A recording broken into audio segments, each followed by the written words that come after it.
Hare Krishna, Hare Krishna, Krishna Krishna. Namaste, Charitas. I just, how much easier is it to forgive others if I am aware of the fact that I deserve what's happened to me, that I understand through my own past actions that I've brought on my own suffering? Do you feel that this makes it easier to forgive others?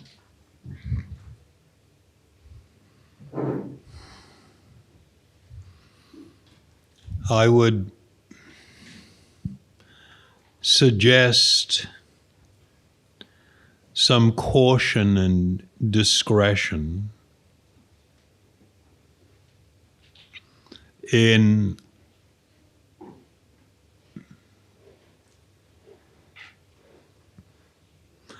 this recognition, because a person can sincerely recognize that. But it's also possible for a person to, unfortunately and somewhat falsely, fall into the notion that I deserve everything that is coming my way. That may or may not be true. But regardless of that fact, a person who is causing you great pain will suffer for that, whether you think you deserve it or not. They will still suffer for that. I wasn't entirely clear on the question because there's a little bit of gap in the idea.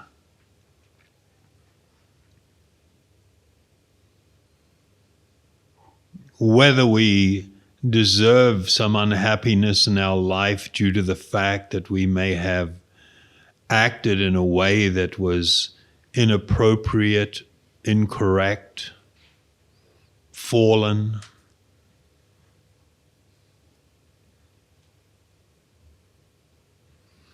It shouldn't really have any bearing on my forgiving others for what they may have done to me.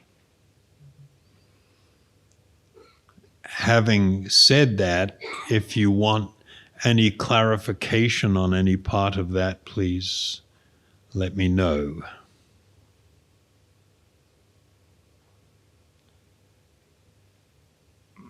It's a horrible discovery when we discover that we have caused much pain and unhappiness to others, and it was unnecessary. You know, something that's really important to understand.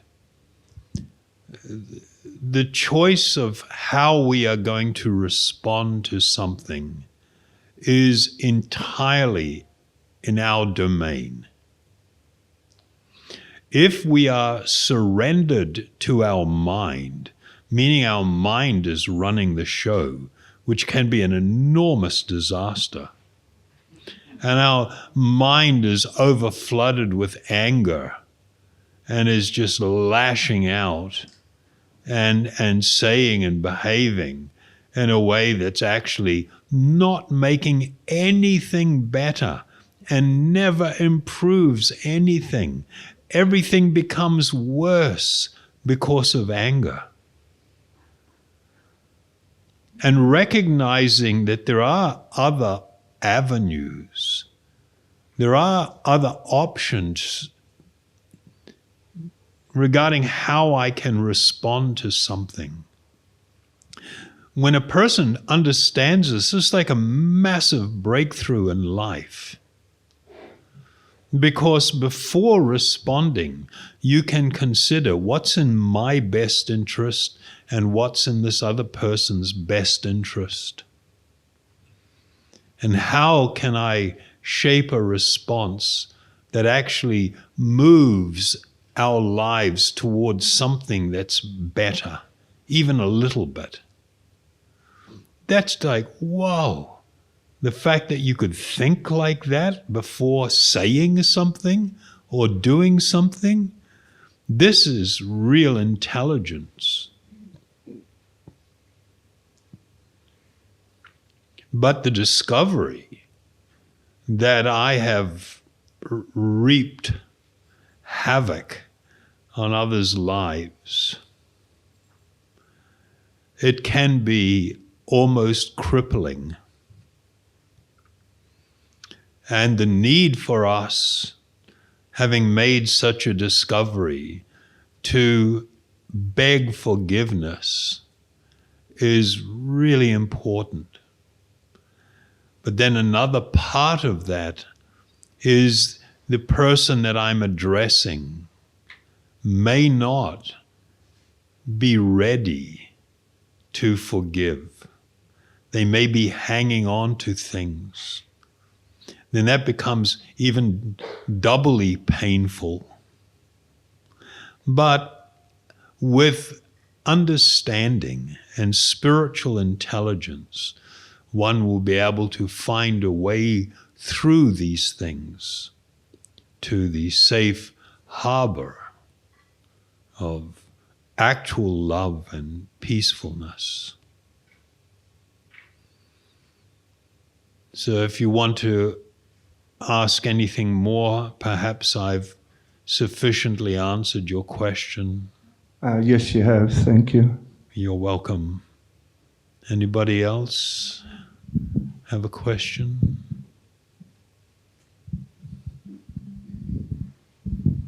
Hello. My question would be on this journey of forgiveness. Where do we start? So even if the idea of forgiving others for things they've done to us, if you are like some kind of trapped in that place where you can not forgive yourself, like how do you get out of that cycle of guilt, anger, anxiety, and so on? So where do we start?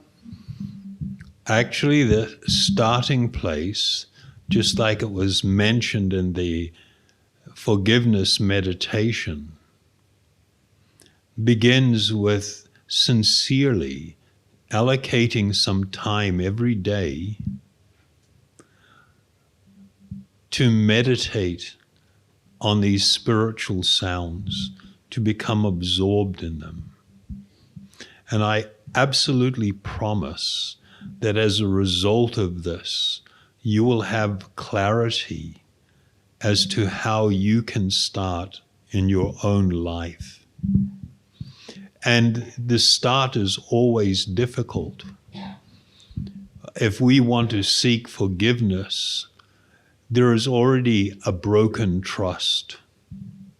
The person that you're going to approach doesn't trust, and they may not trust now that you are approaching for forgiveness.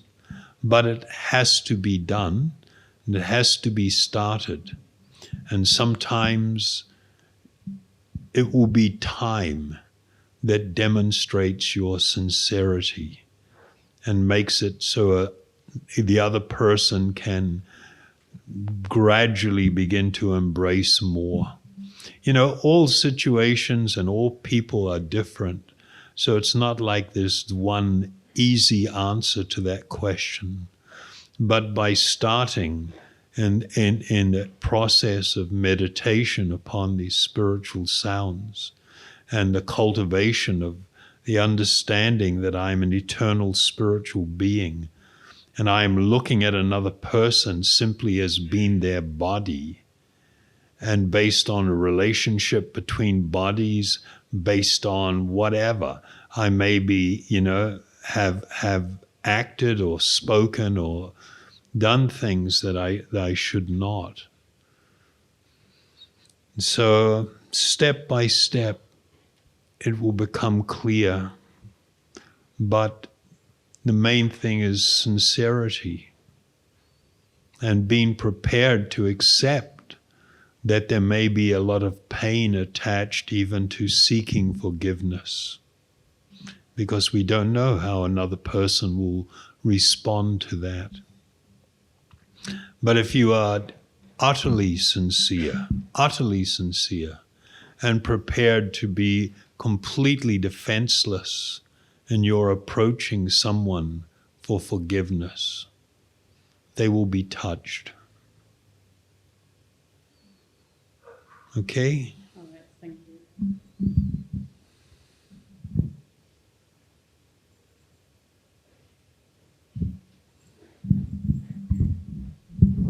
Haribol Charidas. Haribol.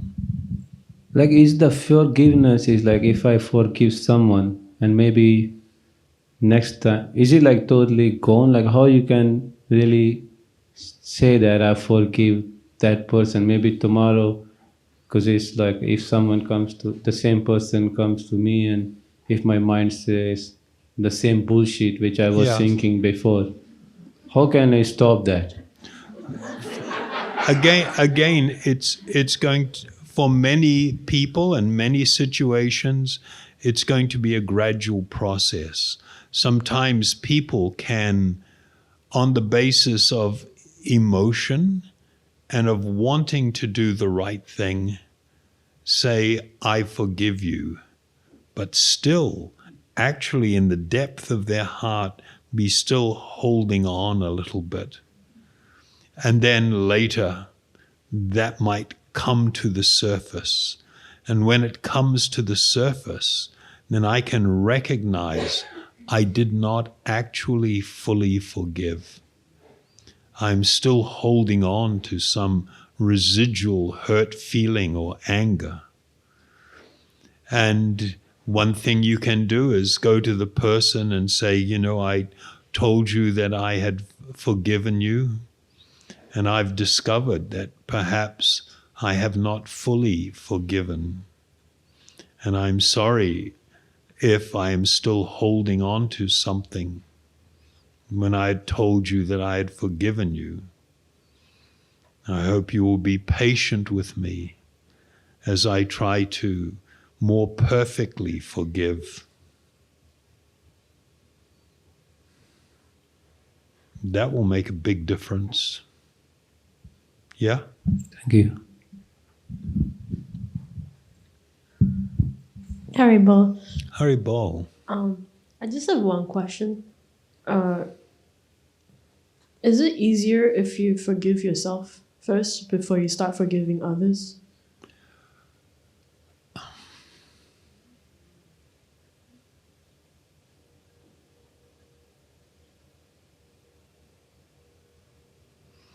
In all honesty,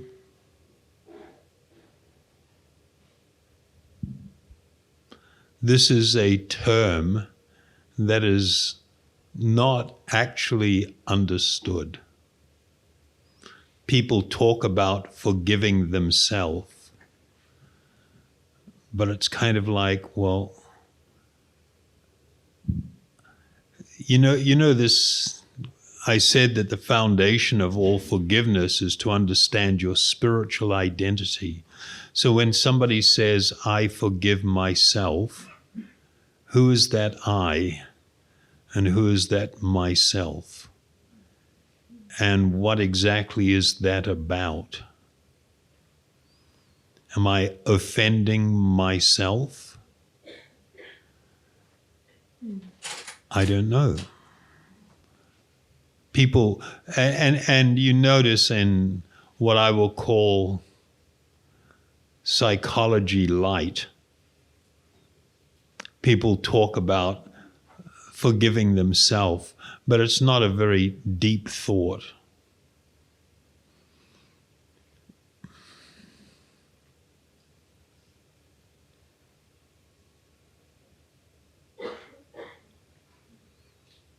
It's going to be difficult to find any practical situation where you've offended yourself. You know, there's lots of ideas in modern psychiatry and psychology about loving yourself. Like, you actually can't love yourself. Love is a relationship. And if you're loving yourself and having a relationship with yourself, you're schizophrenic. Because there's only one of you in there. There's not two. It's really, I was dazzled and brokenhearted when I heard Whitney Houston do that. The greatest love of all, you know, that sounds amazing, is found inside of you. And she says it is to love yourself. And that's just like, okay, you're going to hate me for this. That's just like narcissistic or schizophrenic. We are by nature seeking to love another. And the idea is, oh, I can't find perfect love in this world, so I love myself. That's not healthy. From a spiritual point of view, sorry. I don't care if you get all the psychiatrists in the world that say, no, I'm wrong. I don't give a shit. That's nuts. And you are not going to help people by pushing that idea, because it's not founded on any reality, spiritual reality. So there's all kinds of stuff going around trying to make people feel better, whereas the way to feel better is to discover your actual spiritual identity, to recognize your mind. Boy, this is a big subject. Sorry. No, it's okay. Just like the body, because of association with the Atma. This word Atma means self. Because of the proximity of the Atma to the body, the Atma lends consciousness, awareness to the body. And the body appears to be alive. But as soon as the Atma leaves, the real nature of the body is manifest. It's just dead matter. But this amazing thing happens where, in proximity to an Atma, the body manifests symptoms of life and can even seem to be independent. Like it can manifest desires, not just mentally, but desire for sensual experience. And the person and guy, like, I don't want to feel that, I don't want to feel that. Right or not? Yeah. So in a similar way, the mind, and a lot of people don't understand very much about the mind, and the yogic teachings are just amazing how they unfold this. The mind similarly borrows consciousness from the Atma, and being permeated by consciousness manifests an independence. And so it is stated that the mind can be one's greatest friend or greatest enemy. When the mind is unbridled, you know what is a bride? Yeah. Not like bride and groom, yeah? Bridle. You know, for controlling the horse.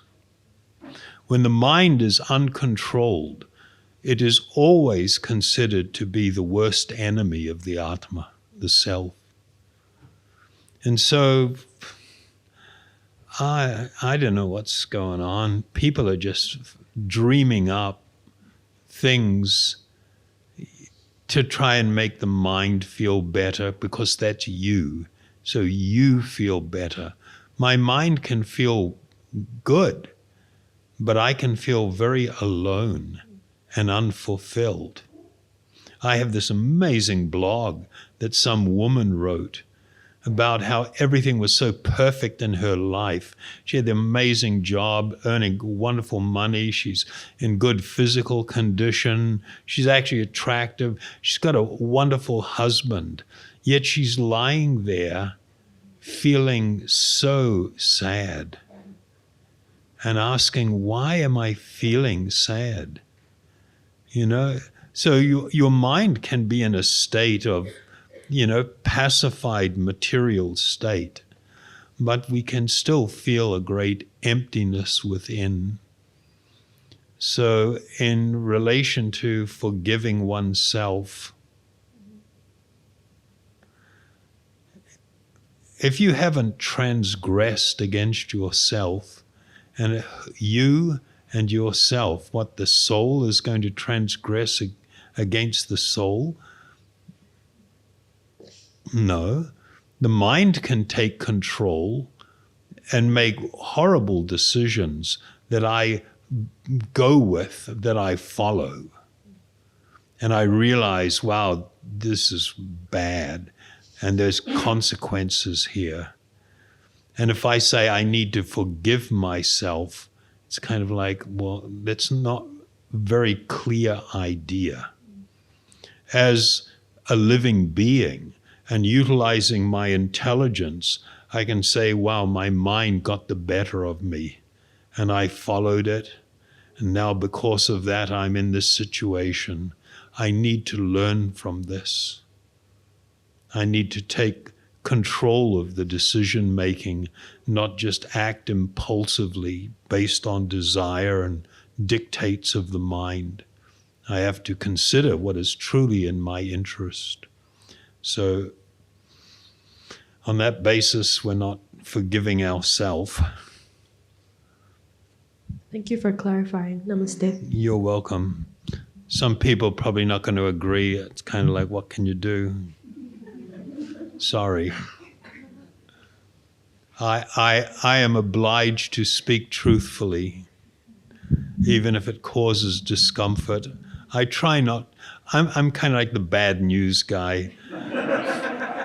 I try not to be too upsetting because I'm insensitive and not so smart, but nevertheless, bear with me. I will speak the truth. Yeah. Namaste. Namaste. I had to write this question twice because I didn't know how to write it down really, but Can I just say before you continue? Of course. The wonderful thing about writing down a question is you get to, we have this weird thing that we think we understand stuff and we think we got a grip on it, but then as soon as you try to say it, or worse, try to write it down, it's kind of like, and so writing something down is a wonderful exercise because it really brings clarity to your question and clarity to your thinking, and you're able to more deeply appreciate a good answer. 100%. The question is, there's a quote that says, the lesson will keep on repeating until it's learned. The what? The lesson will keep on repeating until it's learned. There's a quote. I read it somewhere. But the question is, now... Well, of course, my question would be a quote from who or what. Sorry, I cannot recall. But anyway, I'm with you on it. Awesome. Again, so the lesson will keep on repeating until it's learned. Now, does that mean someone's karmic debt can stop or be paid off the moment they realize what is the root cause of that action they took that caused that karma? There is truth to what you are saying, but not complete truth. I don't know where the quote comes from, so I don't just accept stuff very easily. I'm quite guarded and skeptical. The internet is full of all kinds of wonderful quotes, but they could have been pulled out of someone's, don't know. And it may appeal to the mind and sound like, So, but fundamentally, there is a truth to it that until there is a shift in consciousness, we are pretty much going to keep doing the same things over and over. Learning that I shouldn't be doing it doesn't bring an end to the karmic reaction for all the previous times I did it. That is still there. And one has to utilize a different process to clear that burden, that load of karmic result. And that's fundamentally the process of absorption and meditation upon spiritual sound. It is like a fire that burns past sinful reaction to ashes.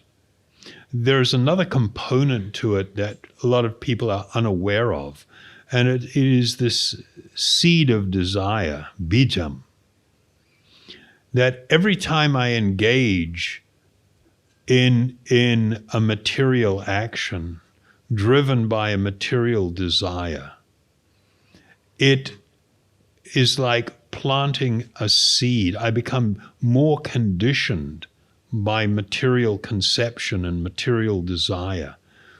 And it's like it creates these seeds that are planted in, we can say, planted in my heart.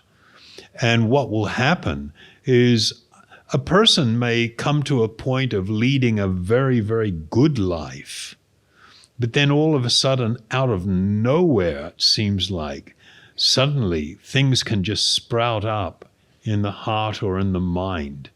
And suddenly there is an intense attraction towards something or other that I don't want. So you've got two problems. One is getting rid of the load, the karmic result of past activity, but also this store of seeds which can sprout up at any moment and cause me to continue on that pathway. And so they describe how the use of the spiritual sound is like a fire under a wok. And if I put seeds in the wok and I stir them in the heat, it doesn't matter where I plant them and how much watering I do, they can't fructify, they can't sprout again. It becomes destroyed. Karma is a complex subject. Okay?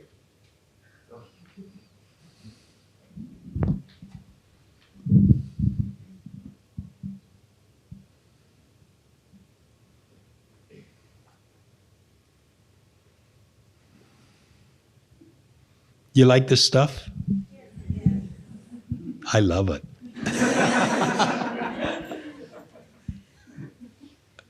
Haribo, namaste. Namaste. You outlined earlier the danger and detriment of anger. And I'm wondering, it seems that anger is natural in some ways. We feel angry when something happens, like someone hurts a family member or something extreme happens. And I'm wondering, is there a situation where anger is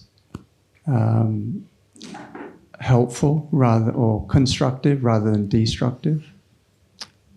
The answer is yes, believe it or not. There is a place for anger. And it has absolutely nothing to do with oneself.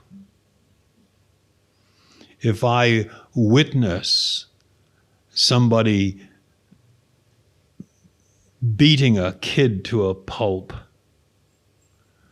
or a large man beating up a woman on the side of the street, I need to intervene. And there may be a need to manifest strong words or action, but it's not the same as anger, which is completely self-centered. You know, when a person becomes angry, it's impossible to have the idea that I am an eternal spiritual being and the person I am showing anger at is an eternal spiritual being having a temporary material experience in that body. You can't do it. The expression of anger is really based on a complete absorption in the idea of the body and mind as the self. And when I say you and I say me, I'm not talking about the spiritual being. I'm only talking about material coverings, right? So while a person may manifest something that appears to be like anger for spiritual or good purpose, it's still not like anger in that it is not an overwhelming self-centered experience.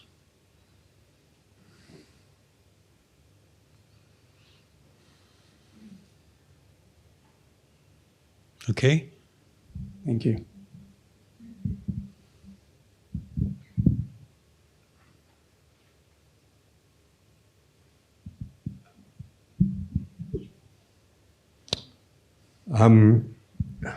I don't even know if I have a question. I have a statement or a feeling, I guess. I've been dealing with issues of depression for many years, and like I heard what you were saying earlier about people bursting into tears in your sessions and that. And I've been coming along here for about 4 months, and I feel a sense of peace whenever I'm doing mantra. But when you were talking about forgiveness, I was in a sense of rage, like that animal just bouncing around uncontrollably in my head. And then when you started doing mantras, you were there doing the guitar. It's like I just got peaceful again. And I find it very hard intellectually to go down down the path of forgiveness. Yeah. But I find it very peaceful to go down the path of mantra. Yeah. And like I said, I don't have a question. It's just what I'm thinking. So my advice would be for you to be patient and in a committed way continue on the path of absorption and spiritual sound, that practice. And you will find in time that everything will fall into place. There will be a clarity and there will be a greater sense of you being able to step back from the mind. You know, people that develop this spiritual practice, it's not that all of a sudden everything is just like amazing and my mind's just full of peacefulness. One of the qualities that we're encouraged to cultivate is tolerance. And that's not just tolerance of others and things that I don't like or things that affect me, but also tolerance of how my mind can get on a trip and drag me in different directions and cause me to be very unhappy, experience profound unhappiness, leading even to very depressed conditions. So as a person grows in their experience and realization that comes from the process, you will learn to step back from the mind. And even when the mind can be raging, it's kind of like an example is like, you know, if you've got a kid that's totally out of control and, you know, just demanding attention and just going off and won't listen, and you give it a bit of a timeout and you put it in the room, the back room, and say, you can come out when you calm down and we'll talk about it.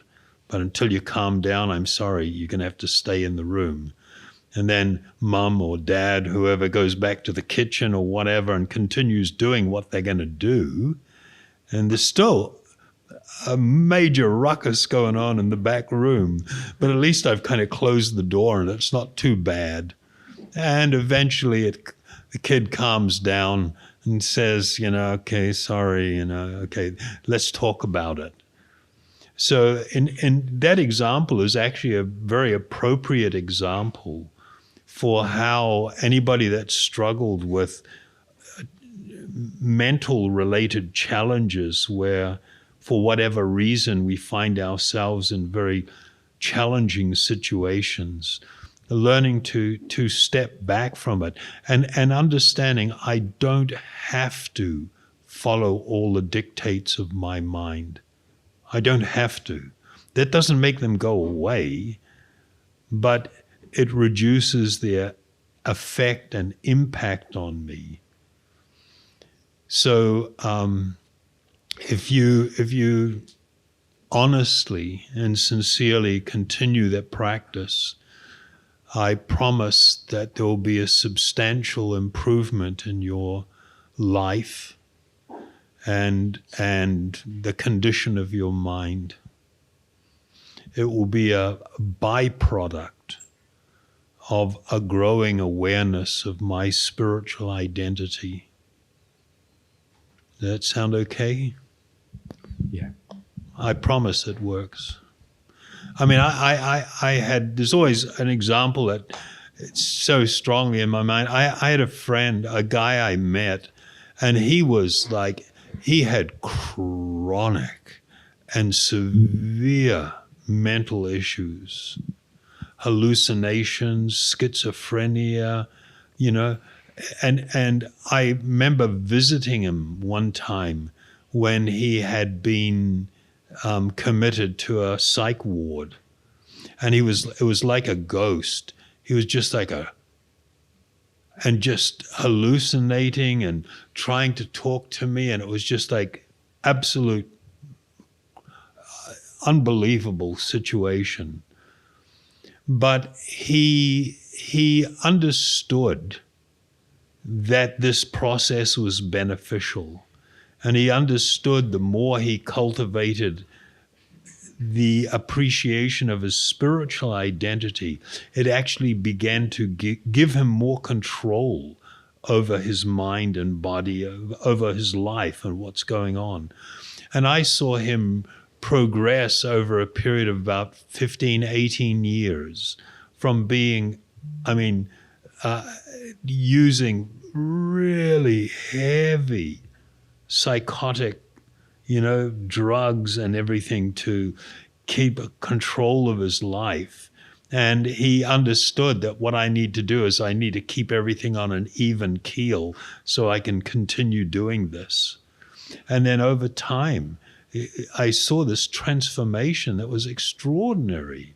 It's not like he still didn't have struggles, but everything shifted from being something that could just overwhelm him and destroy him almost, to recognizing, I've got a real beat up car here. And if I take it out on the highway and I get up to 50, the wheels start wobbling and there's smoke coming out and the radiator might it's getting really hot. So I got to slow down. I can probably just keep it at 40. And if I do, I can get from A to B. And that's what I need to do. I need to get to work or something. So I utilize what I have at my disposal, and I use it within its limitations. And I get to where I need to go, and I get to do what I need to do. And so he looked at his mental state in that kind of a framework. And so it just became, working with the old beat up car. And towards the end of his life, he ended up with cancer. You know, there was tremendous clarity in his life, and he passed in a very wonderful way.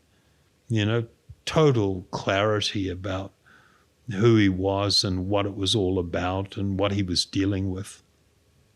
No anger. Why is it like this for me or anything? Just accepting, okay, this is the way it is. I got to get on with stuff. I need to live a productive and a life that will bring some happiness and some peace, which is all spiritual in nature. Okay?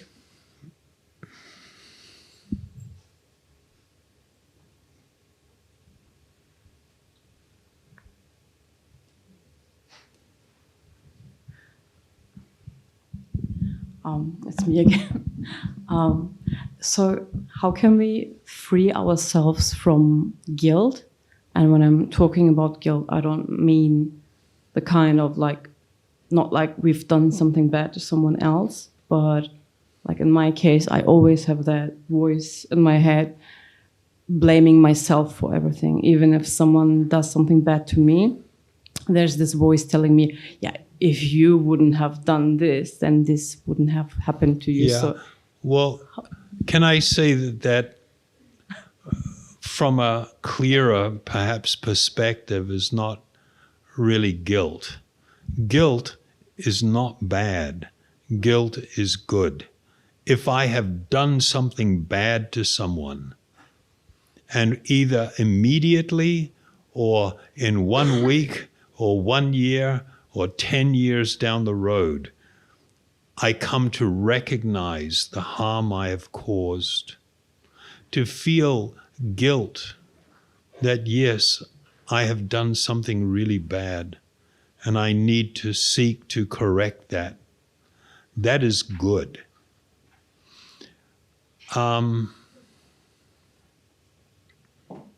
I know what you're talking about, and I do understand it. And what's going to make it so you can function better is the cultivation of the appreciation of your spiritual identity and who you really are, and the fact that the mind is not you.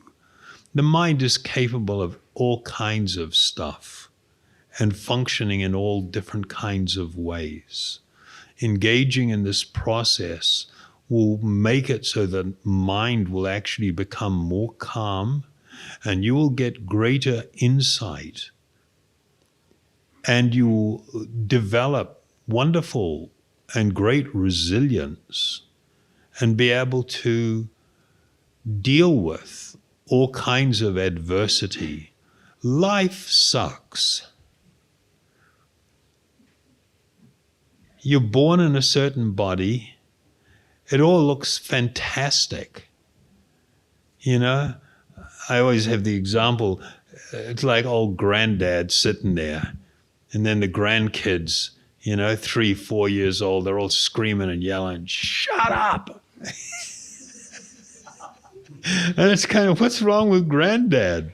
Well, look at him. I mean, when you get a new body, this little kid body, and you're totally lost to your spiritual identity, and you're utterly identifying as being a kid, just running around in circles can be absolutely thrilling.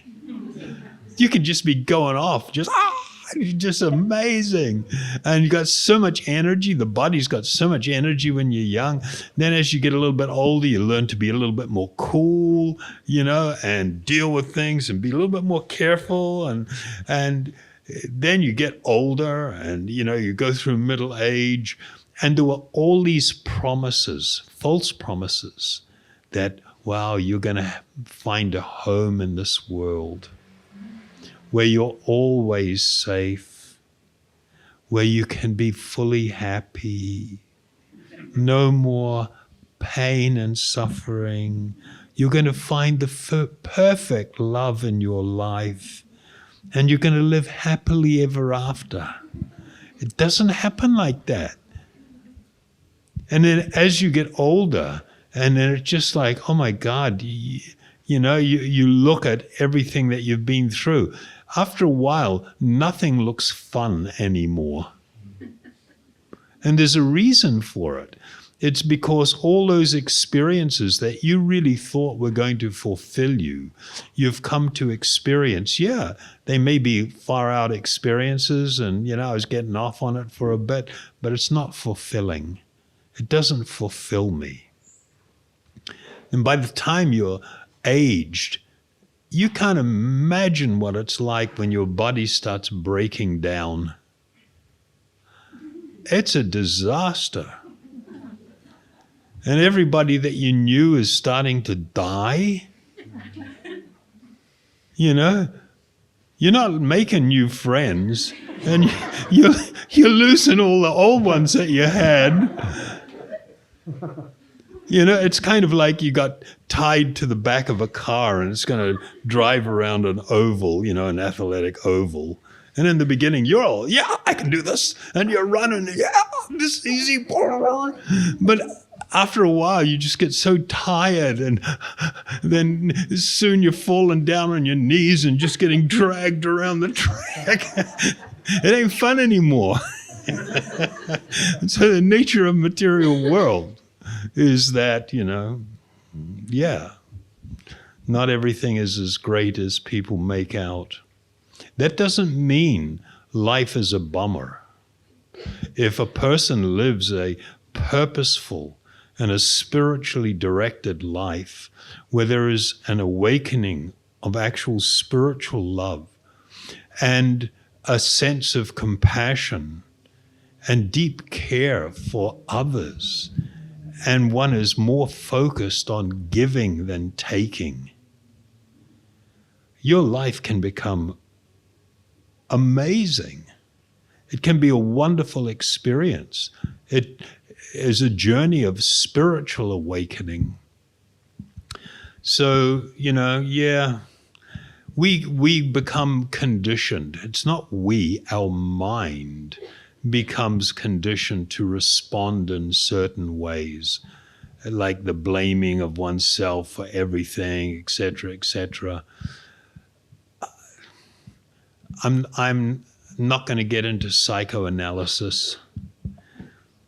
All I can say is if you engage in the process, the more you grow in your appreciation of your spiritual identity and recognize the actual nature of the mind and begin to utilize it rather than it using you, that you are the one that's going to take the wheel and drive the bus, not your mind and all the stuff that it's capable of. As stated, it can be your worst enemy or your best friend. Thank you. Thank you. Okay, let's say 2 more. What's the time? 9 o'clock? Not too bad, I guess.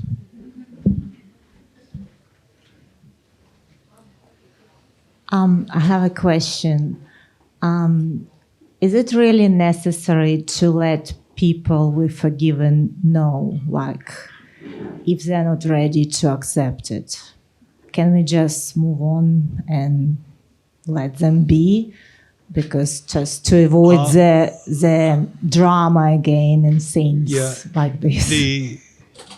It really depends on the situation, how you manage it. There is often going to be a benefit to somebody knowing that they're being forgiven. However, if somebody thinks they haven't done anything wrong and you say that you forgive them for what they did, oh, you bitch, how dare you?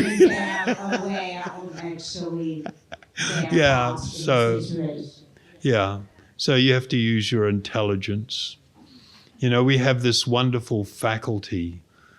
There is actually an expansion of the Lord himself residing within the heart of all. The individual soul, the living being, is called the Atma. The Supreme Soul is called the Paramatma.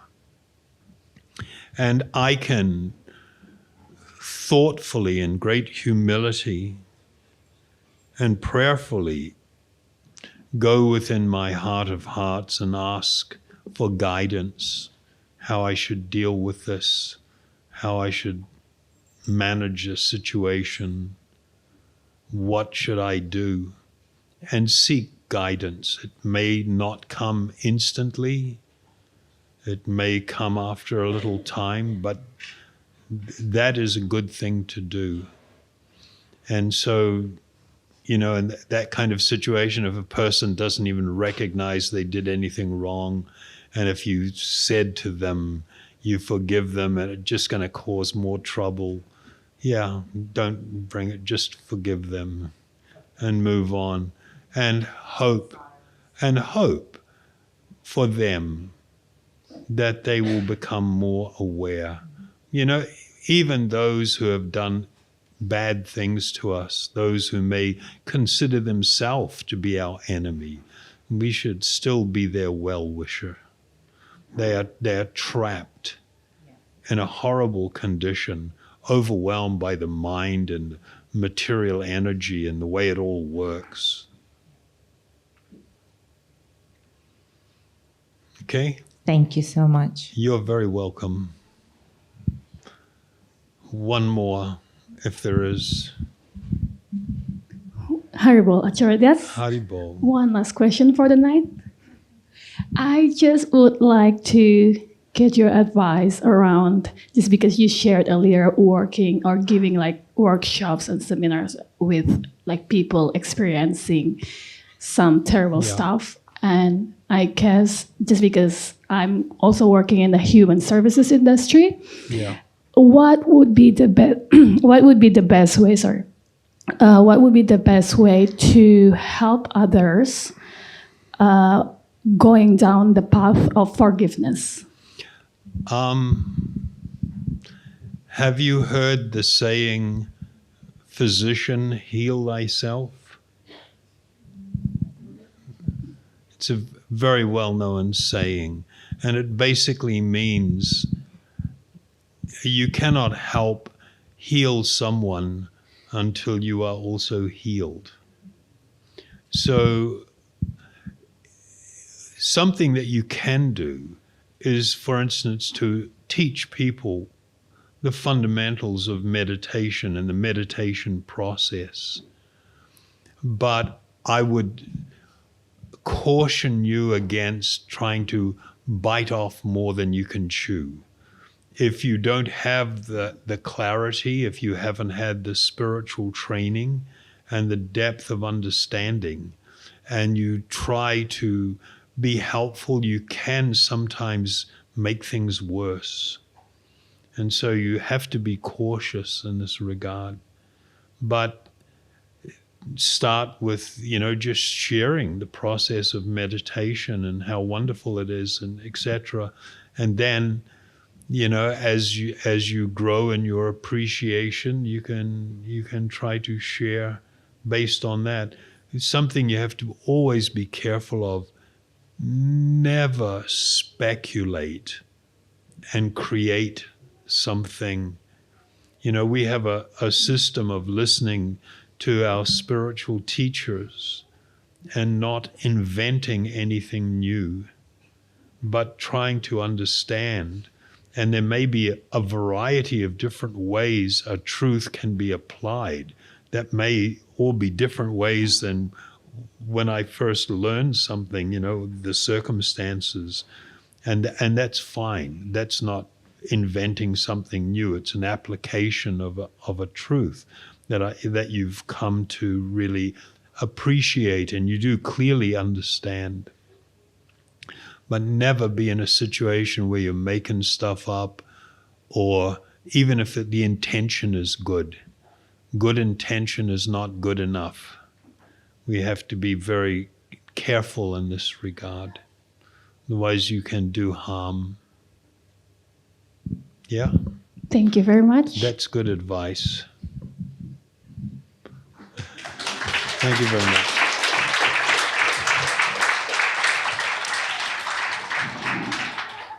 Haribol. Anybody that needs to leave, you can leave. Otherwise, we can do another short chant, finish on that.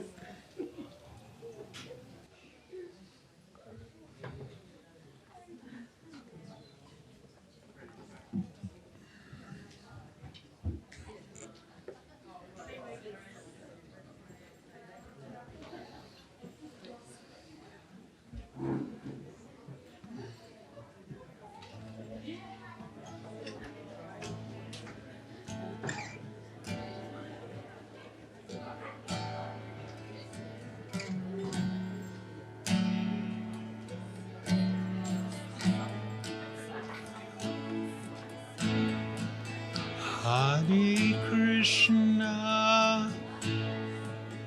Hare Krishna, Krishna Krishna,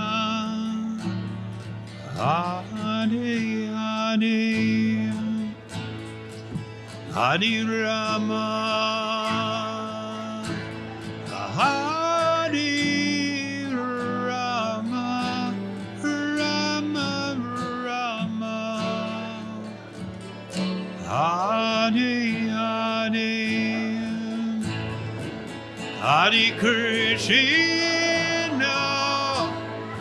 Hare Krishna, Krishna Krishna, Hare Hare, Hare Rama, Hare Rama, Rama Rama, Hare Hare, Hare Krishna, Hare Krishna, Krishna Krishna, Hare Hare, Hare Rama, Hare Rama, Rama Rama, Hare Hare, Hare Krishna, Hare Krishna, Krishna Krishna,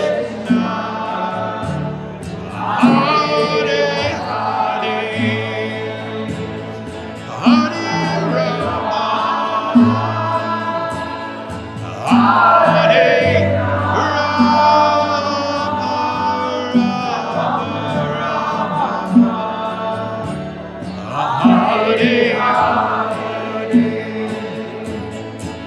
Hare Krishna,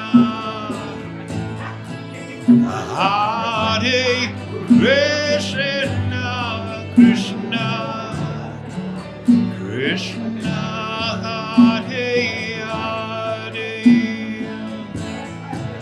Hare Rama, Hare Rama, Rama Rama, Hare Hare, Hare Krishna, Hare Krishna, Krishna Krishna, Hare Hare, Hare Rama, Hare Rama, Rama Rama, Hare Hare, Hare Krishna, Hare Krishna, Krishna Krishna, Hare Hare, Hare Hare Rama, Hare Rama, Rama Rama, Hare Hare, Hare Krishna, Hare Krishna, Krishna Krishna, Hare Hare, Hare Rama, Hare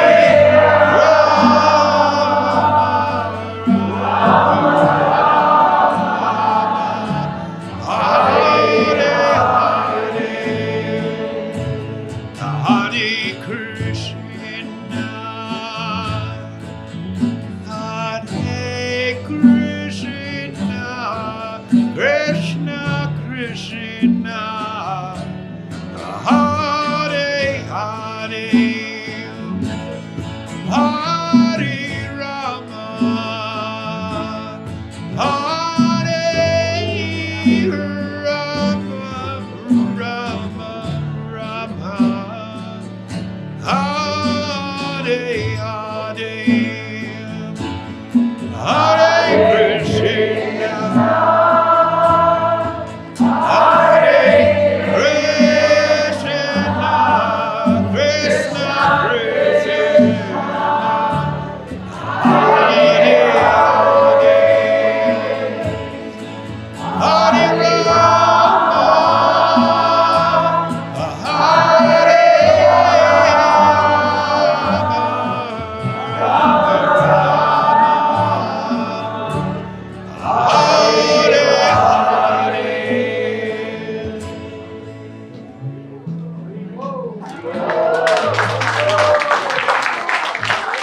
Honeymoon.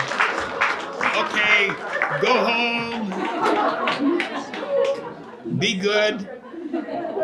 Chant the holy names. Thank you very much. Thank you.